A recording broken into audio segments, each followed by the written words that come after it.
Entonces, para empezar, vamos a ver cuál es la definición de lo que es una base de datos no relacional y cuál es la diferencia con una que sí es relacional.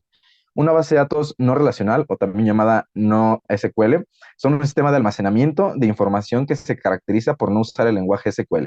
Y aquí parece como muy estricto el decir no usar el lenguaje SQL, pero también a este tipo de base de datos se le conoce como base de datos not only SQL, es decir, que no solo usan SQL.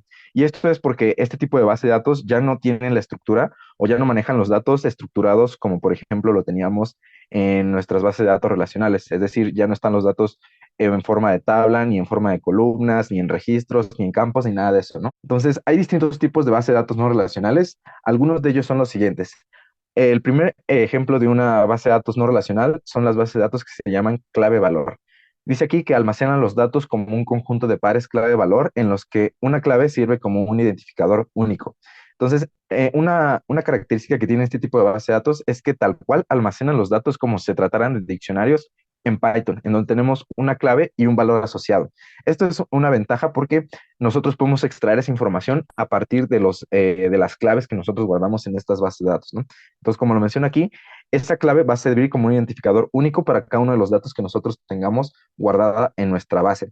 Algunos ejemplos de este tipo de base de datos son DynamoDB y otro ejemplo es Cassandra. El siguiente tipo de base de datos no relacional que tenemos son los que se conocen como basadas en grafos. Entonces aquí es muy explícito cómo funciona este tipo de base de datos, que tal cual como lo mencionamos, funcionan a partir de la teoría de grafos, en donde un grafo pues tiene nodos, bordes y propiedades que nos van a ayudar a almacenar nuestros datos. Algunos ejemplos de manejadores de base de datos basadas en grafos son Neo y Titan. Entonces son dos ejemplos de este tipo de base de datos. Los siguientes son las bases de datos en memoria. Nos dice aquí que almacena todos los datos de una organización o de una persona en la memoria principal de un ordenador. ¿Y cuál es la ventaja que tienen este tipo de base de datos? Es que nosotros al acceder o guardar la información en la memoria principal, entonces nuestro ordenador va a acceder a ella y va a extraer esa información de una forma muchísimo más rápida. Entonces la ventaja que tiene este tipo de base de datos es la velocidad con la que procesan los datos. Algunos ejemplos de este tipo de base de datos son Memcached y Redis. El siguiente tipo de base de datos no relacional son las optimizadas para búsquedas. La ventaja radica en que pueden hacer queries y búsquedas muy complejas de una forma muy sencilla, ¿no? Algunos ejemplos de este tipo de base de datos son BigQuery y Elasticsearch. Y finalmente tenemos las que son basadas en documentos. Estos van a mantener un diseño enfocado en el almacenamiento, manejo y consulta de amplios volúmenes de datos e información. Entonces, ¿cuál es la característica de este último tipo de base de datos? Es la gran cantidad de información que nosotros podemos almacenar. Algunos ejemplos de ellos son MongoDB y Cloud Firestore. Nosotros ahorita vamos a ver un ejemplo. Lo que vamos a ver nosotros es que vamos a tocar un ejemplo de una base de datos basada en documentos. Ya vimos que hay un montón y podemos explorar todos los gestores de base de datos que mencioné hace un momento, pero nosotros simplemente vamos a ver un ejemplo para comparar cómo se ve una base de datos relacional con una que no es relacional. Ese va a ser nuestro ejemplo. Vamos a utilizar Firebase. Dentro de Firebase, lo que nosotros vamos a hacer es que vamos a manejar los datos siguiendo una jerarquía en específico. ¿Cuál va a ser esta jerarquía? Vamos a ver que hay tres entidades específicas que maneja Firebase. La primera es una base de datos, que es aquí donde se va a almacenar toda nuestra información de nuestro proyecto. Luego lo siguiente es las colecciones. Lo podemos entender que una colección va a parecer algo así como una carpeta donde ahí vamos a poder meter distintos documentos. Y al final vamos a tener una tercera entidad que es un documento. Y este es donde va a almacenar, va a ser el archivo donde se va a almacenar nuestra información que queremos guardar, ¿no? Entonces, esta es la jerarquía que nosotros vamos a tener. Viéndolo de una forma más gráfica, podemos pensar en una base de datos como nuestro elemento principal, en donde vamos a tener distintos tipos de colecciones, o decíamos así, que podemos interpretarlas como distintos tipos de carpetas. Y dentro de cada carpeta nosotros vamos a tener distintos tipos de documentos. Entonces, ¿qué es lo primero que tenemos que hacer? En nuestro navegador, buscar Firebase, ¿no? Aquí ya lo tengo como una opción. Y lo primero que vamos a hacer es entrar en el primer link que nos muestra. Y nos va a mostrar una vista como esta, ¿no? Aquí, por ejemplo, como es un servicio de Google, nosotros lo que podemos hacer es iniciar sesión. En este caso, pues yo ya inicié sesión y lo siguiente que vamos a hacer es darle clic en donde dice comenzar ahora. Nos va a aparecer una vista a nosotros, algo así como agregar un proyecto, ¿no? Entonces le tenemos que dar aquí en el botón donde dice agregar un proyecto y nos va a aparecer que tenemos que ingresar un nombre para nuestro proyecto. Lo que nosotros queremos hacer en esta base de datos es replicar lo que hicimos en SQL, tal cual en nuestro ejemplo del blog, vamos a replicarlo aquí, ¿no? Entonces vamos a ponerle ese nombre a nuestra base de datos que se llame blog. Le damos continuar. Aquí nos aparece un poco acerca de las configuraciones para nuestro proyecto, tal cual le vamos a dejar así con las que tiene. Le damos continuar. Nos muestra un poco acerca de la ubicación en donde nosotros vamos a almacenar nuestra base de datos y aquí le tenemos que dar que queremos con la cuenta de Firebase. Entonces le podemos crear proyecto y una vez que hicimos eso, nos va a aparecer como este símbolo en donde está cargando nuestro proyecto y se está creando. Entonces esperamos únicamente a que se complete ese proceso para continuar con la creación de nuestra base de datos. Una vez que ya pasó ese proceso, se completó correctamente, nos dice que nuestro proyecto blog ya está listo. Entonces le damos continuar y nos va a aparecer una vista como esta, ¿no? Aquí podemos explorar diferentes tipos de información que viene acerca de nuestra página, pero lo que a nosotros nos interesa es ir a la parte donde dice compilación. Nos va a mostrar un menú como este y vamos a nosotros darle clic en la parte donde dice Firestore Database, ¿no? Y aquí nos va a aparecer un poco más acerca de cómo funciona este gestor, pero lo que a nosotros nos interesa es crear nuestra base de datos, entonces le damos aquí en crear base de datos. Lo siguiente que nos va a aparecer va a ser la configuración para nuestra base de datos. En este caso, por ejemplo, nos pide un ID que nos muestra que ya es por default, ¿no? Entonces, tal cual nos muestra la palabra default y la tenemos que dejar así. Y aquí un poco acerca de la ubicación. La que esta nos funciona, entonces únicamente le damos siguiente. Y aquí nos dice cómo vamos a querer crear nuestra base de datos, si en un modo de producción o en un modo de prueba. De manera general, un modo de producción lo que nos va a ayudar es a tener nuestra información de manera privada. Por ejemplo, un framework o una aplicación no se va a poder conectar a nuestra base de datos a menos de que nosotros le demos un permiso específico. Y el segundo, en modo de prueba, pues lo que nos va a permitir hacer es que nosotros podamos tener nuestra información pública, ¿no? Es decir, cualquiera se puede conectar y ver nuestros datos. En este caso, por ejemplo, nosotros vamos a darle en iniciar en modo de producción y después vamos a dar la opción habilitar. Entonces, una vez que hacemos eso, se va a crear nuestra base de datos. Una vez que se complete el proceso, vamos a tener una vista como esta, en donde nosotros ya vamos a poder crear nuestra base de datos, ¿no? Entonces, tal cual aquí, este es nuestro primer elemento en la jerarquía, que era la base de datos. Y aquí me dice una opción que es iniciar colección. Aquí es donde nosotros vamos a empezar a crear nuestro proyecto. Pero antes de crearlo, vamos a ver cómo funciona esto. Entonces, le vamos a dar aquí en crear colección.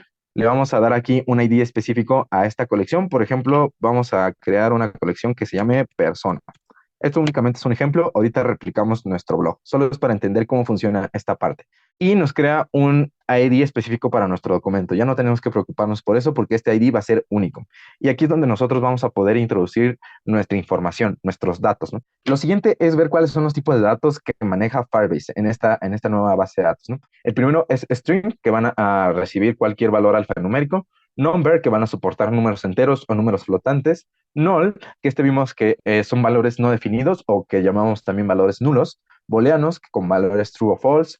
Map, que lo que nos dice es que va a agregar un documento dentro de otro. Un array va a ser un conjunto de datos, pero aquí lo importante es que dice que no llevan un orden, ¿no? Luego el siguiente tipo de dato es timestamp, que también simplemente tiene otro nombre, pero nos va a permitir almacenar fechas. El siguiente es geopoint, es un nuevo tipo de dato que va a permitir guardar la localización geográfica. En este caso, por ejemplo, le tenemos que poner un título en específico, cómo se va a llamar nuestro campo, o en el caso de base de datos relacional, nuestras columnas, y donde vamos a meter la información es en este campo donde dice valor. En este caso está seleccionado como un string, entonces tal cual aquí yo puedo meter texto. Este es el primer tipo de dato que decíamos. Luego el siguiente que es number, que funciona como tal cual, como números enteros o flotantes. Luego el siguiente era un booleano, que en este caso nos da solo la opción de true o false. El siguiente tipo de dato era un map. Entonces, en este caso me aparece tal cual como en una jerarquía de árbol, como que se desprende otro documento dentro de él, que vamos a poder meter tal cual distintos tipos de datos, ¿no? Igual lo mismo, pueden ser un number, un boolean o incluso otro map, ¿no? Entonces, la característica de este tipo de datos map, lo que va a hacer es que vamos a poder meter documentos dentro de documentos. El siguiente tipo de dato es array, que decíamos que era un arreglo, y aunque aquí viene un identificador, pues como tal no tiene un orden, ¿no? Y decíamos que podemos meter también distintos tipos de datos dentro de este arreglo. El siguiente tipo de dato es null, como su nombre lo indica, es nulo, entonces tal cual no aparece que agregue ningún otro campo más porque ya viene predefinido que es un dato nulo. El siguiente tipo de dato es timestamp, que va a permitir meter, por ejemplo, una fecha y una hora en específico, ¿no? Entonces tal cual como lo hacíamos para almacenar fechas con hora. GeoPoint es para una latitud y una longitud, tal cual como si trataran de coordenadas. Y finalmente, reference, que lo que va a hacer esto es que nos va a poder permitir meter la referencia de otro documento. Y aquí nos viene un ejemplo, que tenemos que meter la colección y el ID del documento. Ese ID va a ser este, ¿no? Por ejemplo, por ahora solo vamos a meter un string. Entonces le ponemos aquí string y le vamos a poner nombre. Esto únicamente es un ejemplo para ver cómo funciona. Entonces le ponemos Juan, le ponemos guardar. Y lo que pasa es que esto nos muestra la siguiente vista, nuestra colección que se llama personas y nuestros documentos que van a aparecer aquí, ¿no? Lo que nos muestra aquí es el ID específico para cada documento. Y una vez que nosotros nos metemos en este documento, vemos que lo único que tenemos es nuestros datos. Aquí tal cual ya es nuestra información que queremos guardar. En este caso únicamente tenemos un nombre que es Juan. En este caso, por ejemplo, si yo le quisiera agregar nueva información, pues únicamente tengo que darle agregar en campo y aquí puedo meter información, ¿no? Distintos tipos de datos. Por ejemplo, vamos a meter ahora un apellido. Es más, vamos a meter mejor una edad para probar con otro tipo de dato, con un number. Vamos a ponerle aquí 24. Entonces ejecutamos esto y veamos que se agrega un nuevo dato. Una cosa importante es que dentro de nuestras colecciones vamos a tener un concepto que se llama Top Level Collection. Estas Top Level Collection simplemente van a ser colecciones, no tienen nada especial, pero la única característica que tienen es que son las carpetas o son las colecciones que aparecen de inmediato en la entrada de nuestro proyecto. Entonces, regresando a nuestro gráfico, podemos pensar que las Top Level Collection son las primeras colecciones o las primeras carpetas que nosotros tenemos en la entrada de nuestra base de datos. Una subcolección simplemente es otra colección, pero que ya no vive al inicio de nuestra base de datos. ¿Cómo es esto que ya no vive al inicio de nuestra base de datos? Decíamos que una colección, una Top Level Collection es una colección que aparece al inicio de nuestra base de datos, ¿no? Entramos a nuestra base de datos y aparecen las primeras colecciones. Estas primeras colecciones son las Top Level Collection. Ahora, ¿cuáles son las subcolecciones? Vamos a ver que entre nuestros documentos nosotros vamos a poder meter nuevas colecciones. Entonces, a esas nuevas colecciones vamos a llamarlas subcolecciones, que no tienen otra característica distinta a las colecciones de al inicio. Simplemente es la posición en donde se están guardando. Ahora, lo siguiente es que nosotros decíamos que podemos meter colecciones dentro de nuestros documentos, ¿no? En este caso estoy adentro de mi documento, donde me muestra toda esta información y aparece una opción donde dice iniciar colección. Si yo le doy clic aquí, me va a aparecer igual que meta un ID para mi colección o un nombre en específico para mi colección, pero esta colección ya no es una top level collection, sino ya es una subcolección. Entonces vamos a ver un ejemplo de cómo podemos crear una subcolección. En este caso vamos a ponerle ejemplo. Y tal cual, me va a pedir que cree un documento dentro de esa colección, ¿no? Una colección no puede existir sin al menos un documento. Entonces, en automático me aparece la opción como si quisiera agregar un nuevo documento y veamos que la estructura es similar, ¿no? Entonces, aquí también me pide que cree un ID. En este caso le doy que se cree de manera automática y aquí puedo meter un campo, ¿no? Vamos a meter únicamente un campo que se llame campo y vamos a meterle un tipo de dato booleano. Vamos a decirle que sea un false. Entonces metemos esto, guardamos y veamos qué es lo que pasa. Tal cual como se tratara de una colección, el funcionamiento es el mismo. Tenemos una colección en donde tenemos distintos documentos y la información de cada uno de los datos que tenemos en ese documento específico. Pero veamos que esta colección está al nivel de los datos que nosotros teníamos en la Top Level Collection. Entonces, en este caso, pues así es como funciona. Si queremos regresar, únicamente le damos clic a nuestra subcolección para cerrarla y aquí volvemos a nuestros distintos tipos de datos que teníamos, ¿no? ¿Y cómo se ve de manera general? Pues nuestra top level collection es en esta primera columna y nuestras subcolecciones van a aparecer al nivel de la información que nosotros tengamos metida en un documento en específico. Lo siguiente que vamos a ver es que nosotros, por ejemplo, acá podemos borrar. Si nosotros queremos borrar el documento, pues tenemos que darle aquí en borrar el documento y esto en automático también borra toda la información que haya dentro de él, ¿no? Entonces vamos a darle aquí en borrar documento. Nos aparece que se va a borrar la información de este documento y únicamente tenemos que darle continuar para corroborar que queremos borrarlo y se elimina todo nuestro documento completo. Únicamente nos quedamos con nuestra top level collection. Y si queremos eliminarla, pues únicamente tenemos que darle aquí en los tres puntos y borrar colección. En este caso, por ejemplo, como una colección tiene más información dentro de sí, pues nos va a pedir que nosotros confirmemos con un ID en específico, que es el que nosotros le pusimos como título. En este caso tengo que escribir el ID persona y una vez que ya le di clic, ya lo inserté, le doy borrar y regresamos a nuestro base de datos en blanco. Si nosotros regresamos a la imagen de cómo teníamos el ejemplo del post, teníamos este gráfico, ¿no? Y nosotros teníamos distintas entidades. En este caso teníamos 5 entidades para nuestro blog. Una que es post, otra que es usuarios, comentarios, categorías y etiquetas. La cuestión es que cada una de estas entidades nosotros la vamos a construir como una top level collection. Y cada documento va a ser, por ejemplo, el registro de un usuario, o en el caso de post va a ser la información que tiene en post, los comentarios lo mismo, y las categorías y etiquetas es análogo. Entonces, regresando a la pregunta de nuestra presentación, es cómo saber cuándo tengo que construir una top level collection o cuándo tengo que construir una subcolección. Y la primera cosa es que tenemos que pensar en la vista de nuestra aplicación, ¿no? Y la segunda regla es pensar si la colección tiene una vida propia. A lo que nos referimos con esto es que si nosotros vamos a hacer consultas de manera independiente a ambas colecciones. Dependiendo de nuestro proyecto, pues podemos pensar estas dos características, si es necesario que esté dentro de una colección o dentro de un documento en específico y si tiene una vida propia, ¿no? Entonces, una vez que ya hicimos eso, vemos cómo funciona en general Firebase, vamos a crear la estructura dentro de nuestro blog. Entonces le damos aquí en crear colección y le vamos a poner el nombre de usuarios. Usuarios, le damos clic, le damos un ID automático, ya no tenemos que preocuparnos por eso. Y luego lo que vamos a tener aquí es, por ejemplo, en nuestra base de datos de SQL teníamos un email. Bueno, vamos a empezar en orden, vamos a ponerle primero que tenía un login. Entonces ponemos un login y este era un tipo de dato string y vamos a ponerle, por ejemplo, Pedro con minúsculas. Entonces le ponemos que ya creamos nuestro login. El siguiente tipo de dato que nosotros teníamos era un nickname,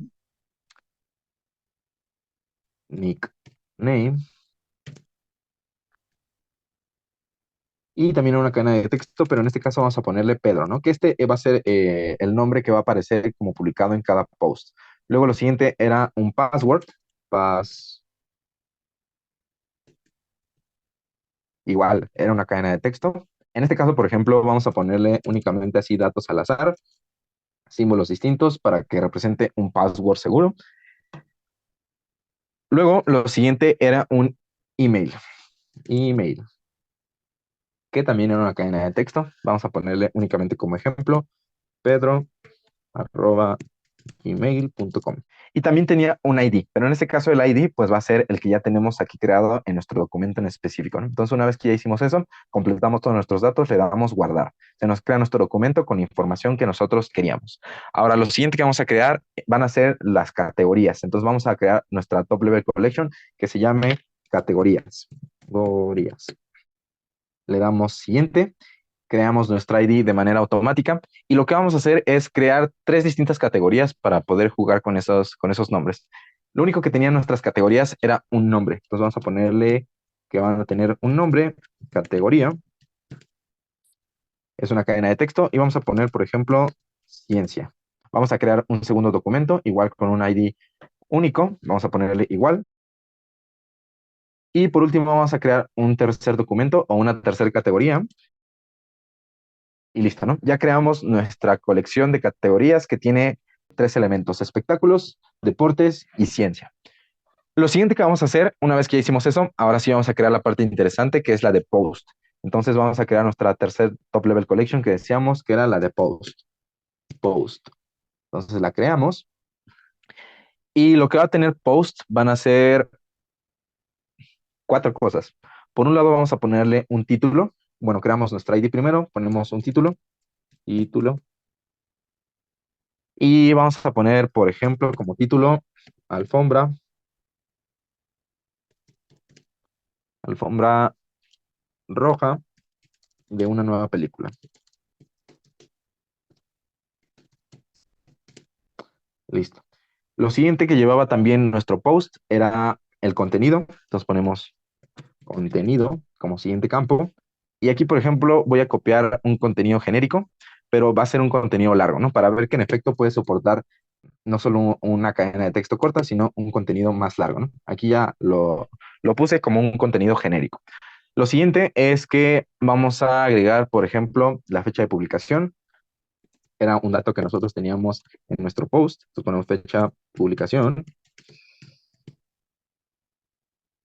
Y vamos a ponerle aquí que como se trata de una fecha, vamos a guardarla como un tipo de dato timestamp y vamos a poner una fecha al azar. Por ejemplo, vamos a publicar que es de 2030 de junio, el día 20. Y la hora no nos importa mucho, únicamente vamos a dejarle pues tal cual la que está, ¿no? Entonces vamos a ponerle esa hora que está, que es a las 5:51:50, fue publicado. Y finalmente vamos a ponerle un estatus, que decíamos que era activo o inactivo, pero en este caso, por ejemplo, vamos a usar un dato booleano para que sea true o false. En este caso vamos a dejarlo que está activo nuestro post, ¿no? Es el único cambio que vamos a hacer. Y una vez que hicimos eso, pues únicamente le damos en guardar. Y, por ejemplo, vamos a crear un segundo post.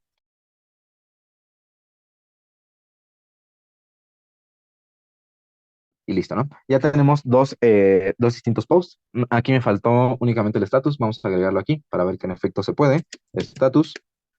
Y vamos a decirle que se trata de un booleano. En este caso vamos a decirle que también es true. Entonces, una vez que hicimos eso, vamos a darle en guardar, ¿no? Entonces ya tenemos dos posts distintos. Ahora, ¿qué es la siguiente parte que nosotros decíamos que íbamos a hacer? Es que teníamos que construir los comentarios y las etiquetas. Vamos con los comentarios primero. Y lo que vamos a poner acá es que vamos a iniciar una nueva colección. En este caso decíamos que se llama comentarios. Comentarios. Creamos nuestro ID. Y lo que vamos a hacer es que vamos a ponerle que tiene el cuerpo del comentario. En este caso, por ejemplo, ponemos comentario. Y vamos a poner que, por ejemplo, a una persona le pareció aburrido. Entonces le ponemos aburrido. Entonces le damos guardar y únicamente lo que nos falta es saber quién hizo ese comentario, ¿no? Entonces lo que vamos a hacer es hacer referencia al usuario que escribió eso. Entonces lo que tenemos que hacer es volver a nuestro Top Level Collection en la parte de usuarios. Únicamente tenemos un usuario y lo que vamos a hacer en este caso es que nos vamos a ir a la parte de arriba, en donde viene la casita, donde viene la ruta en general de donde nosotros estamos, en el home, que es nuestra base de datos, nuestra Top Level Collection usuarios y el documento. Le damos clic en el lápiz y nos va a aparecer una ruta en específico, que en este caso, por ejemplo, es el único documento del usuario que tiene esta información. Es decir, nos muestra la ruta con referencia a Pedro. Entonces, tal cual, esta ruta es la que nosotros vamos a meter en el tipo de dato reference que decíamos, que era tal cual mostrar nuestra colección y el documento al cual hacer referencia. En este caso, ese documento va a tener la información de nuestro usuario, su email, su login, nickname y todo, ¿no? Entonces, esto lo vamos a meter dentro de nuestros comentarios para saber que específicamente ese usuario hizo el comentario de que estaba aburrido. Entonces, lo que tenemos que poner aquí es poner agregar campo y vamos a ponerle autor para saber quién escribió ese comentario.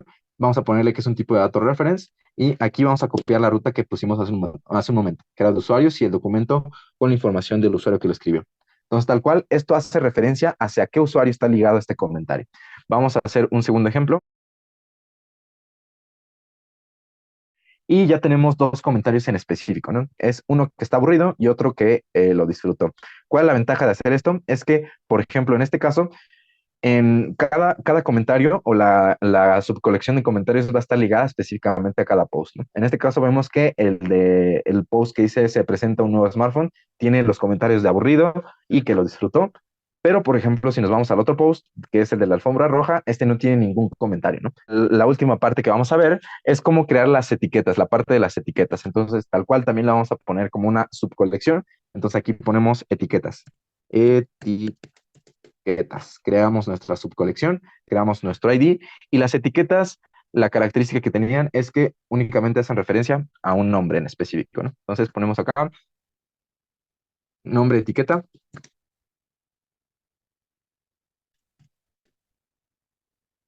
Nombre etiqueta. Y vamos a decirle que, por ejemplo, estamos en la parte de los smartphones. Entonces vamos a poner que la etiqueta sea innovación. Entonces ponemos innovación como etiqueta a ese post. Y, por ejemplo, podemos crear una segunda etiqueta que sea teléfonos móviles. Listo, ¿no? Entonces, nuestro post que está relacionado con se presenta un nuevo iPhone, un nuevo smartphone, tiene dos etiquetas, uno que es teléfonos móviles y otro que es innovación, y están ligadas únicamente a ese post en específico, ¿no? Decíamos que, por ejemplo, si nos vamos al de la alfombra roja, ese ni siquiera tiene un comentarios ni etiquetas asociadas. Entonces, esa es la ventaja de hacer la subcolección. Y por último, lo que vamos a hacer para terminar nuestro ejemplo es ver que, por ejemplo, en cada post nosotros no hemos puesto ninguna referencia a quién lo escribió, ni tampoco hemos usado la parte de las categorías. Primero vamos a nuestro usuario, vamos a copiar otra vez la ruta que teníamos Entonces, esa ruta ya la tenemos y vamos a post. Y aquí en la parte donde están nuestros documentos, para cada post, vamos a agregar un campo y tal cual como lo hacíamos hace un momento, vamos a crear una referencia hacia nuestro usuario. Entonces, vamos a crear un tipo de dato reference y copiamos la referencia que acabamos de copiar, ¿no? Entonces, tal cual, y ya tenemos un autor. Y ahora, ¿cuál va a ser la categoría que nosotros vamos a poner? Por ejemplo, en la parte de teléfonos móviles, podemos decir que tal vez esté relacionado con ciencia, ¿no? Entonces, elegimos el documento en específico, vamos a la ruta y la copiamos. Y regresamos a nuestro post que está relacionado con el smartphone y creamos aquí un nuevo campo que se llame categoría. Y creamos un tipo de dato reference que haga referencia justo a nuestro documento que tiene la categoría de ciencia. Entonces le ponemos guardar y en este momento tenemos ya un post completo, ligado, sin ningún faltante, como nosotros lo teníamos dentro de nuestro mapa, dentro de nuestro diagrama físico, cuando lo hacíamos en una base de datos relacional. Nosotros podemos enfocar todo lo que ya aprendimos de base de datos en campos específicos. Por ejemplo, un primer campo es Big Data, que este concepto pues hace referencia a la necesidad de manejar con grandes cantidades de datos, analizar todos ellos y mandar un resultado en específico. Pero la característica es que vamos a manejar bases de datos con mucha información. Data Warehouse, que lo que se trata de esto es guardar cantidad de información masiva, pero dice aquí para la posteridad. Esto es en el sentido de que, por ejemplo, si nosotros estamos trabajando en un negocio que tiene, por ejemplo, un historial, pues podemos sacar toda esa información, traerla para sacar un análisis y tal vez unas estadísticas de cómo se podría comportar toda esta información teniendo en cuenta el pasado. Entonces, eso puede ser importante en Data Warehouse. Lo siguiente es Data Mining, que como su nombre lo dice, es minar los datos. Es decir, nosotros podemos tener una cantidad de datos específica y extraer determinados datos que a lo mejor pueden estar perdidos o entre tanta cantidad de información, pues pueden estar ocultos, ¿no? Entonces, data mining se basa en el hecho de minar datos y extraerlos. ETL es prácticamente lo que nosotros hicimos con los queries, que es extraer la información, transformarla y cargarla. Lo siguiente es Business Intelligence, que hace referencia a la parte de los negocios de una empresa. Lo siguiente es Machine Learning, que hace referencia a la inteligencia artificial, sobre todo a la hora de identificar patrones con los datos, haciendo referencia a, por ejemplo, un uso que puede tener esto es a la parte de predicción. Y por último, Data Science, que es un poco acerca de la parte de analizar los datos, técnicas de procesamiento de datos. Entonces, estas son las áreas que más o menos nosotros nos podemos enfocar. Si es que nos interesa la parte de base de datos, podemos enfocarnos todo este conocimiento que ya aprendimos en cuanto a las bases de datos relacionales y las no relacionales a estas áreas.